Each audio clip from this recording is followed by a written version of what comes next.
Hello, everyone. So I just finished watching the eighth and final episode of season one of Peacemaker on, well, I watched it on Crave here in Canada, but you'll find it on HBO Max in the States, or like I said, in Canada, Crave. Season one just ended. Of course, this takes place after the Suicide Squad and follows John Cena's Peacemaker and a bit of the office staff, of course, that we saw in the Suicide Squad. So I went through my reactions and kind of my review for episode one and three already. So this is kind of going to be accumulation of course, everything that I thought about this first season of Peacemaker. Yeah, all each of the 8 episodes come in at about 45 minutes long. So kind of your typical time length of just any kind of average show that's out nowadays. But it is directed and written by James Gunn, who does an absolute bang up and fantastic job in episodes 1 to 3, and of course the rest of this season. So without further ado, let me get into my review for all of season one of Peacemaker. Right off the bat, and this is kind of going to set up where this review is going.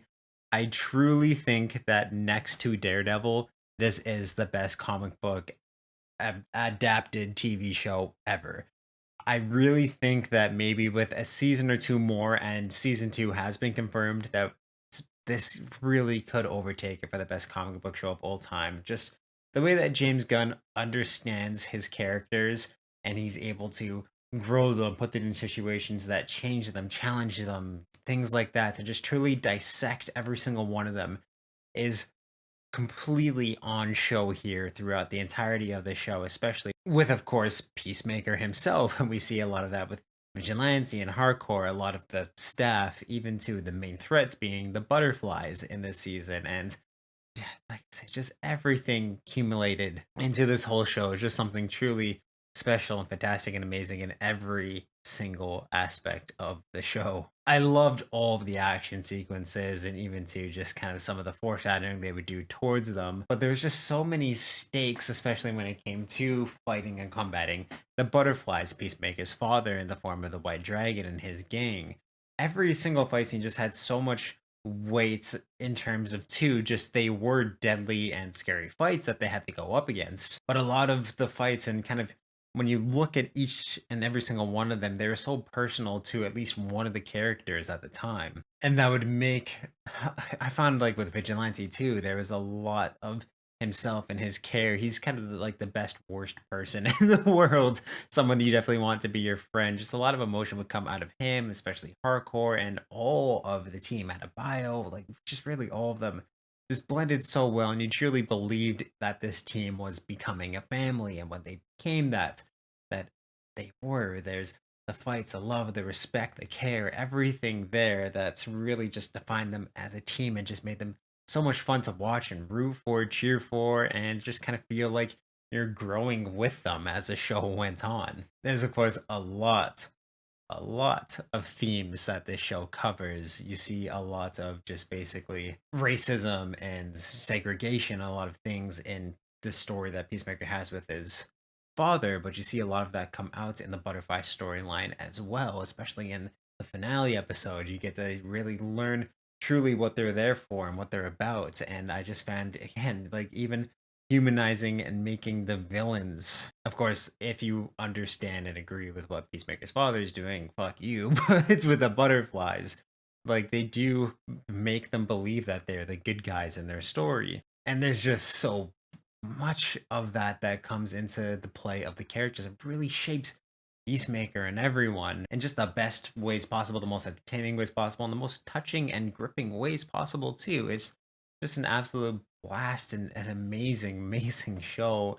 It just kept getting better too from episode one, two, three, four, five. Every single episode just kept getting better and better and better. And you don't really see that in shows too much. And it just made me so much more excited for the next week to come and the next week to come. And of course, with this week, a finale that makes me so excited for season two to come because there's so many options that they're going to be able to explore and dissect Peacemaker a lot more now that he's starting to define himself in a very different way and understand truly what he wants for himself for what seems like the first time in his life. It just makes me so happy for the character, very happy for John Cena too, because he nailed this role. This is one of the roles someone's born to play because he defines the character, he's shaping the character, and he's just able to grow and do all these things within the character flawlessly. It's the exact same thing I found with vigilante, where I love Freddie Stroma's performance in this. He is just, again, the best, worst person ever. And they don't shy away from the fact that these people are hardcore psychopaths. Like, addicted to their work, will do anything to get the job done, and they're not good people, but they're doing great and amazing things while basically really walking the line of what's right and wrong. And again, I'm just so happy that they didn't shy away from that, and it's just done in the best, most epic, and like, again, just the best way possible. There's not really anything really bad I can say about Peacemaker, and my goodness, like the action scenes are all fantastic. I love just the upgrades that we got to see Peacemaker get. So the fact that his helmets all have different abilities with them. Vigilante just being an absolute badass, of course, hardcore, and a lot of the squad just knowing their strength. And again, the team just works so well together when they're actually working well together. There's so much to tear them apart, but they all come together for the end mission and the end goal. And it's just something that made so much sense to me and just worked so damn well. James Gunn truly has knocked it out of the park with this series, and I really hope we get to see him write and make a lot more content for the DC universe because he really understands what he's doing here, and it's just with like a character that no one knew before the Suicide Squad, and have them come out and almost like I want to say be like a national treasure of a show and a character is just something so fantastic. Again, just working with the flaws that these characters have and truly growing them to really admirable, amazing, like fun people to watch who still walk a fine line